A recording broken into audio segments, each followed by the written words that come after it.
Hello everybody, welcome to the last video of the year. I decided to do this one on Friday because today is the last day of 2021, and if I were to upload it tomorrow, I kind of feel like it would be too late because this is definitely an end of the year type of video.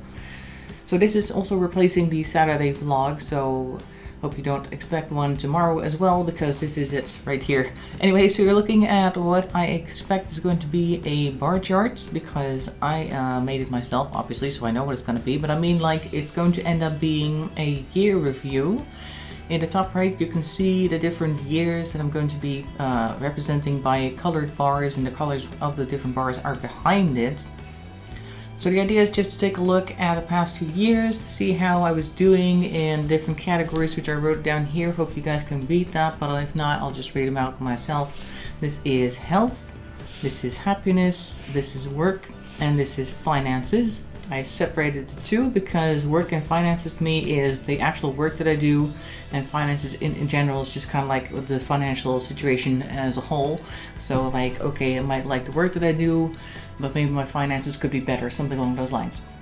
So that's one thing I wanted to separate. Also health and happiness. Health I definitely see more as a physical aspect, and happiness is the mental aspect. So we're just going to go and separate those two. If you want to make one yourself, that would be really nice for yourself as well, but also for others to see. Maybe you can post a picture of that on Discord. You can also do it digitally. Of course, I decided to do it on paper because I wanted to make this video, and I think on paper it's always a little bit more fun, I guess, to do for a video. And on the very left you can see what type of I guess graph we're going to be doing. It's going to be your percentages one. So 0 is like absolutely terrible, the worst ever. 100% is couldn't be better. Now we're not going to reach either of those, fortunately, so we're going to have to see where we land with the different years. And let's see, let's just go from the left to the right. So that will be 2020 for the health aspect. 2020 was a year where you didn't move a whole lot. Now, I don't normally move a whole lot anyway. I used to walk a lot, but my dog doesn't actually walk very long distances anymore. At least my dog never did that, but my previous dog did. And when I had no dog in between the last one and this one, I was able to walk a level of like 2 hours a day or something like along those lines. I can't really do that with her because she doesn't walk very far, and I have to put her in like a little cart or something. That's all this extra work that I don't like to do at the end of the day, so I haven't really done that much moving since I got her. Now, of course, 2020 we were all at home for the most part because of the lockdowns and stuff like that. So health-wise, I would say I definitely gained some weight. I think I'll put health on 40-ish, so that'll be, this is like 50 over here. I'll better mark the middle area here. 50% right there, so this is like the halfway mark. I'm just going to put like a dotted line so I know exactly where that is, kind of, sort of. It's probably not quite straight, but that's fine. This isn't a graph for beautiful visual representations, rather it's just like to give you an idea of where everything is. Looks fairly straight. So okay, so I would say health-wise, I was roughly at about 40%, I think, last year, which would be around about here. So I'm going to put a line here, and then I'm going to draw little bar. I don't think I'll color them in, not on this video anyway. Maybe I'll do that later when I can like color it in and put it on the wall somewhere to look at. So health wise, 2020, like I said, it didn't move quite as much. I'll just quickly draw like a couple of things in here. That's better. This is good. I like that. So like I said, didn't move too much, gained a bit of weight because of course you do like a lot of stress eating, at least I did. Although I wouldn't really call it stress eating, it's more like convenience eating because you get bored. Bored eating, I think it's more the correct term for that. So bored eating, a lot of that 2020. So some weight gain, reduced mobility, and let's then move on. Let's finish all of 2020. So we're moving on to happiness then. So happiness was actually a combination of health and work for me, or actually a combination of all the other three, because of course altogether influences how I feel about stuff. And I didn't have a huge issue with staying at home because I like being home. That's not really a big deal for me. The biggest deal was more like the fact that I couldn't just go to any store and stuff like that. Like I usually in 2019 and before would go somewhere by train on the weekends, just go to a different town, do some shopping, hang around a bit, you know, look at stuff, buy things, that type of thing. And that freedom to move whenever you wanted was limited because of course you could make appointments in places to pick stuff up after a while. That was like a thing that's currently going on as well. You could go and order stuff and then go to the store and pick it up, but that's just a little bit too much work. I just don't really want to do that, so we're just doing that less. And of course you order everything online now, so that's like a little bit less movement as well. Now I wouldn't say that I was terribly unhappy in 2020. Most other areas were okay-ish, so I think I'll put happiness on like a 50% or something, or maybe also 40 because it kind of matched. Yeah, just like it could have been better and it wasn't, that type of thing. So I think I'll put you at 40 as well. That's roughly down here like that. So put the line down. Oops, very wonky line, but that's fine. It's all part of the process. So happiness at 40% for 2020, like that. Now work, I'm gonna have to put a bit lower than that because I had switched jobs the year before. So 2019, I had switched jobs in, when was that? Sometime near, that was like in May or something along those lines, May or March that I switched jobs. So I had been at a new place of work for 2019, the most part. In 2020, they were taken over by a different company. I think I've talked about that before as well in other places or other videos, and that didn't really sit well with me because it was now suddenly a company that was part of another company, which was also in another country with a different culture and a culture that I didn't like. So that was like a big disappointment because I really felt like I could have made something out of myself. In 2019, things were moving. There was already the announcement that there was going to be a takeover, I think, during the last 2 months of the year. So people were kind of excited about that. But that also kind of brought the idea that, oh, maybe there's going to be opportunities for me, right? Because I was also doing extra work that it wasn't really part of my job yet, and having more responsibilities that weren't normally officially part of my job. And I thought, okay, this might continue, this might go like up, like maybe I'm looking at a promotion, or maybe I'm looking at extra income, or whatever it is that I might be looking at.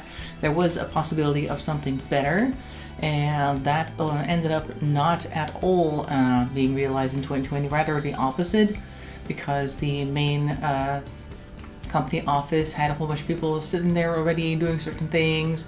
It's kind of like the normal merger story, like whenever you merge two companies, suddenly have like two sets of people doing the same type of work. Not that there were too many people on the other side of the pond, so to speak, that were doing my work, because that was actually relatively new to them, e-learning. So definitely it wasn't able, or it wasn't removed straight away, or it wasn't superfluous straight away.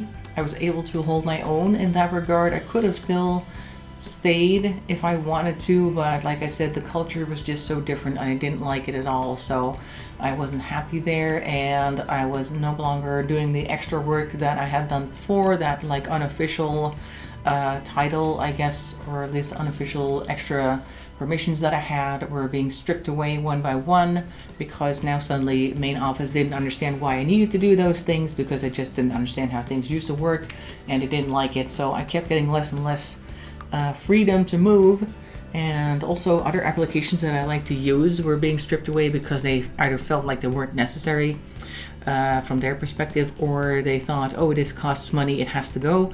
And I really hate when that happens, when the companies start getting really cheap just because they don't understand why you want a certain application and not do it for free or something, because sometimes an application that's paid for is actually better than the free thing. But okay, fine. So they did that, and that really messed with my work-life balance. I'm gonna put that on like a very low thing. I think I'm gonna put that at 20%, something like over here. So work was definitely not great, and it had nothing to do with the whole virus thing. The whole pandemic thing didn't really influence that much, because we were able to work from home perfectly well. Now the company did end up being a little bit too focused on keeping people in the office initially, which I thought was really annoying.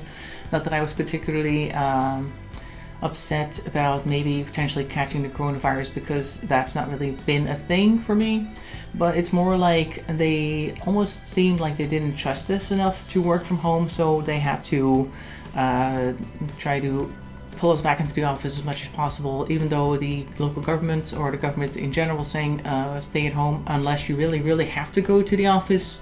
From the boss's perspective, it was you come to the office unless you really can't. So there was like a bit of a issue there, which I really didn't like, because it really felt like they didn't trust us to work without somebody breathing down our neck, and I really hate that, because I need my independence and I need people to trust that I'm gonna do what I say I'm gonna do, because that's what I do.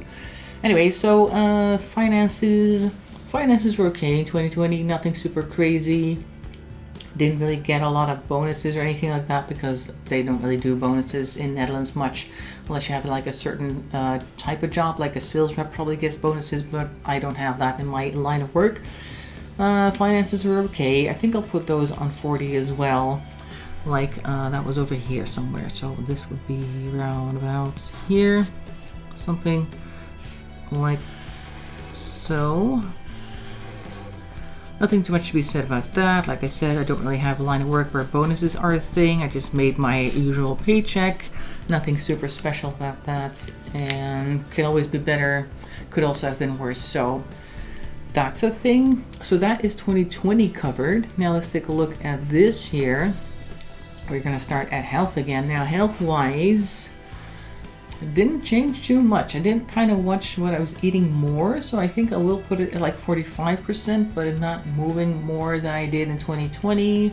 So I think that's about it. I don't have, well, I started growing stuff in my own little garden, which isn't a great health benefit because nothing too much was produced there, but you know, like the focus was more on, I guess, healthier foods, and maybe not eating so much terrible stuff. So I think 45 is reasonable.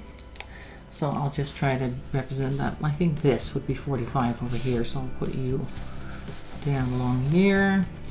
And you go like that. There we go. 45% in 2020.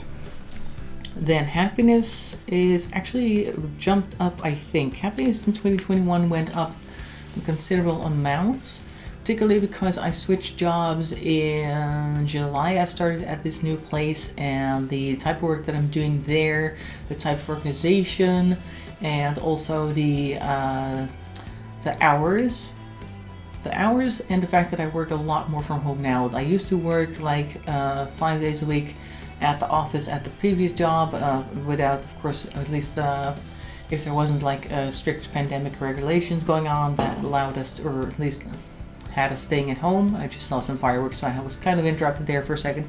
But yeah, so if we weren't forced to stay at home because of the pandemic stuff, then we were at the office for the most part. But at this new job is kind of the opposite. It's more like a lot of people work from home most days, but we do go to the office every once in a while, like once a week or something, in order to just stay in contact with our co-workers. And I definitely don't need to be at the office. Actually, I work a lot better when I'm at home, because at the office it's nice to see your co-workers, but my co-workers tend to also ask a lot of questions, and they want to tell me their stories about the weekend, and they want to tell me stories about whatever is going on with them, and they want to talk about whatever is on their mind and stuff like that, which is all very nice, but it also really distracts me from my work. So I tend to come into the office one day a week, and I really notice that the productivity of that day in the week is extremely low compared to the rest of the week.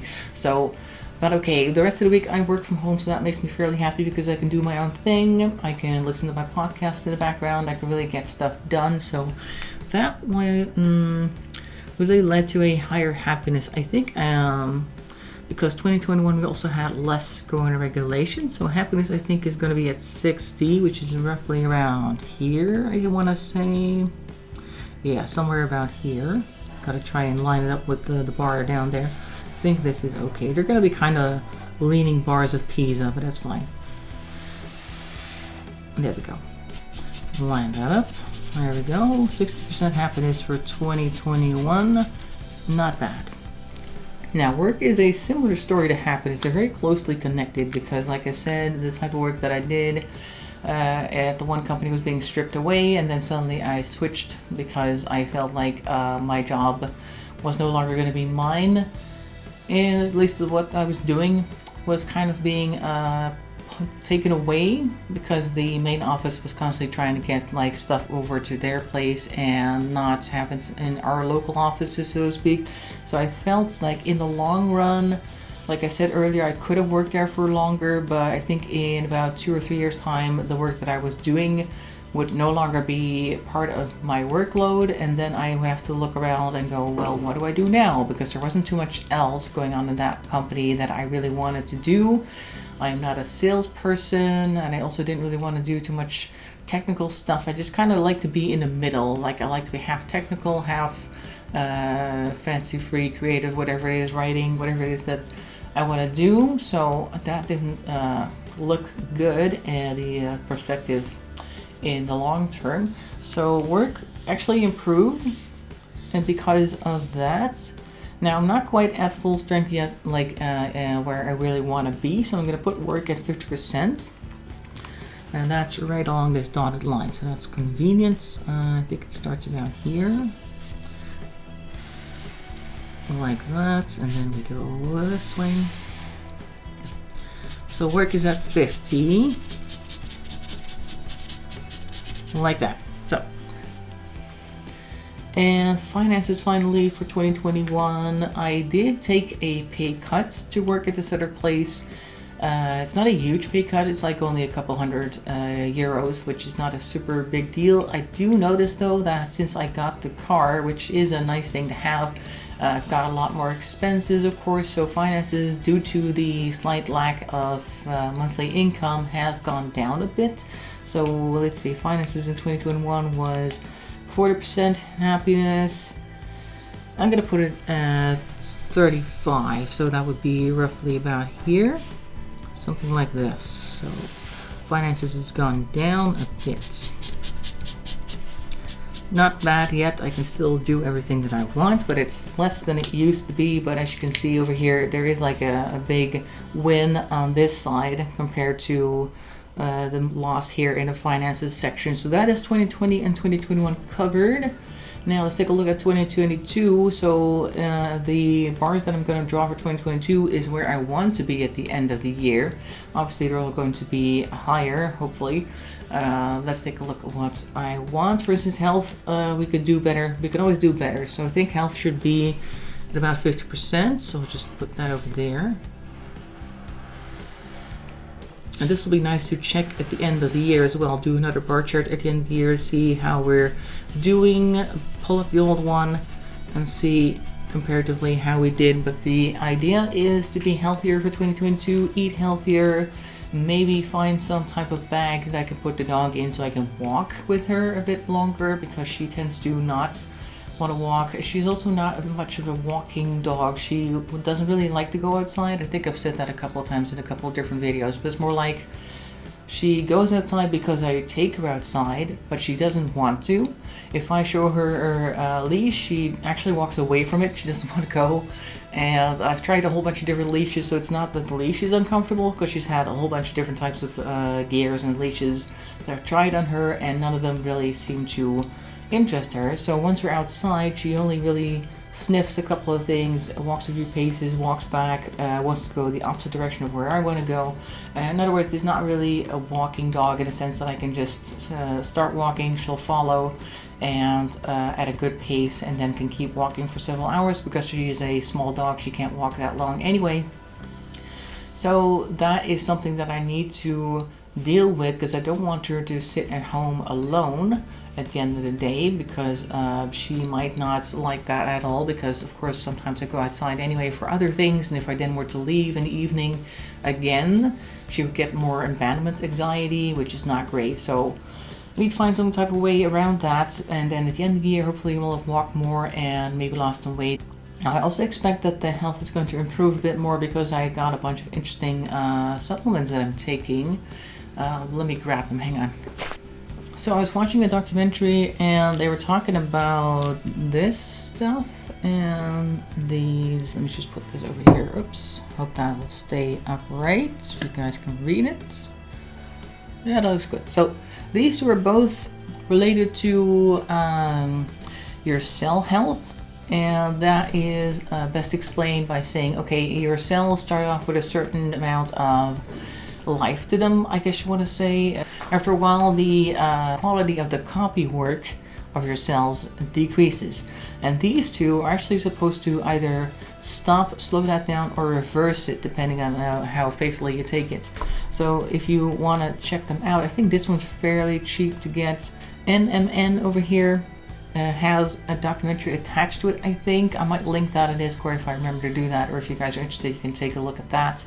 And that helps with your cell health along the lines, and that's supposed to be like an anti-aging effect. So if you keep taking something like this, that might help with your general well-being. Also, I'm taking extra vitamin D, which is also really good for a lot of things. So I think I made a video on that. Yeah, I made a video on that a while ago, a vlog on that. So hopefully you're also taking extra vitamin D as well. Some vitamin K2, which helps absorb the vitamin D, would be helpful as well.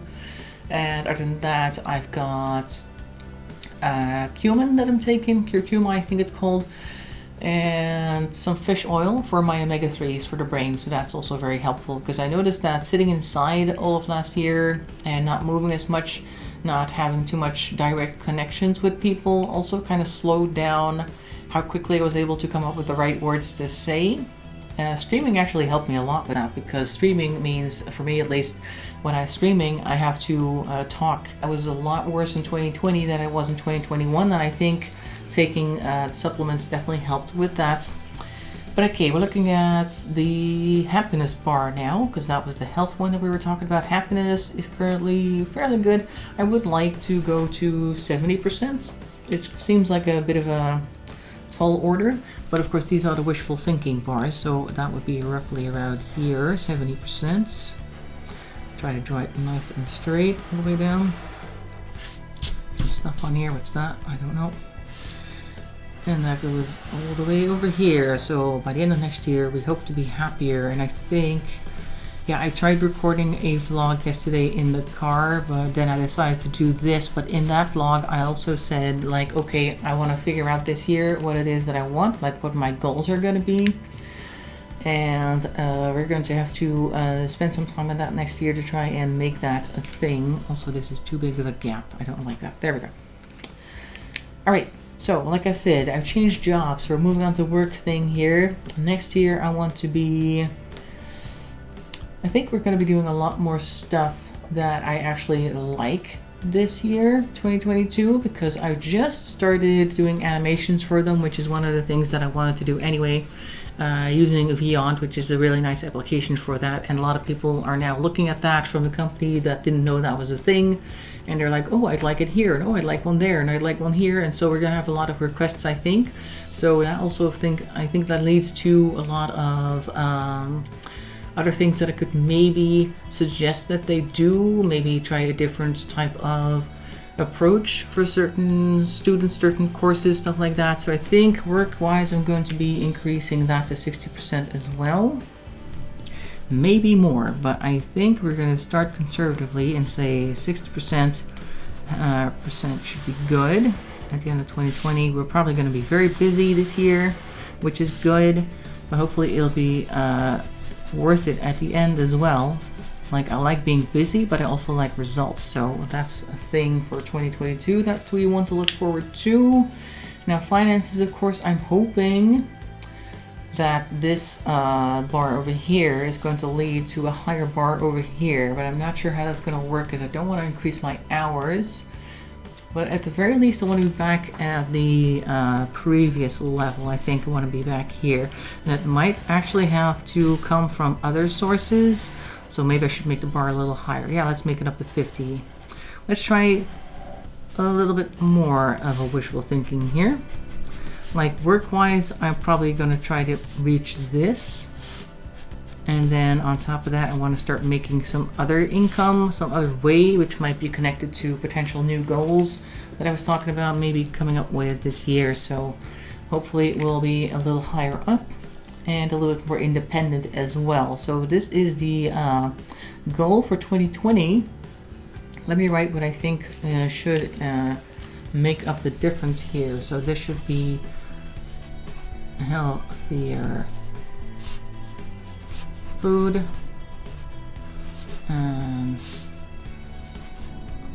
walk more. That's not an M, this is, there we go, those two. Happiness is just going to increase, I think, because of the extra finances. That I can't really do too much about, but I think I will write goals. And for work, we're gonna do extra animations and usefulness, because I'm new there at the company still. I've been there since July, so I've been there for half a year, so they're not really sure yet, or they weren't quite sure yet how they could use me. They had all sorts of like and then I'm talking about the regular co-workers, not the boss. But it's kind of like there's a lot of stuff that they want, but they're not really sure how it could be picked up. And they were like, maybe you could help with that, and they weren't quite sure how I could help with that yet. And I think the animation is definitely going to be one of those, oh, this is something we can use you for type of situation. So I think that's the increased usefulness over there. Now finances is going to be a combination of work and other goals. Other goals / income streams, and how that's going to be working out, I don't know. We'll figure it out eventually. So that is the years plural from 2020 to 2022. So past, present, future. Hope you found it interesting. If you're going to do something like this, make sure to post that on Discord as well, or post it in text in a comment if you're not on Discord. I think there are links to the Discord on my live stream video, so if you want to join the Discord after all, go ahead and check out that link there. Hope to see you there, because we do post quite a lot of stuff there that's related to the streams and also in general what we're up to and what's happening in our lives as well, so that might be interesting to keep track of as well. Anyway, I'm going to try to upload this video before the end of the year, so hopefully you will see it before the end of the year as well. And in which case, make sure to stay healthy and stay safe. Don't light too much fireworks. Don't eat too much food tonight. Don't, I don't know, shake too many people's hands if you don't like them. I don't intend to go outside to shake the people's hands here either, because I don't know most of them, and I think that's great. No, just kidding. Anyway, so yeah, have a nice end of the year experience tonight, and hope you'll have a great 2022. I will see you in another stream or another video. In any case, thanks for watching, and bye-bye for now.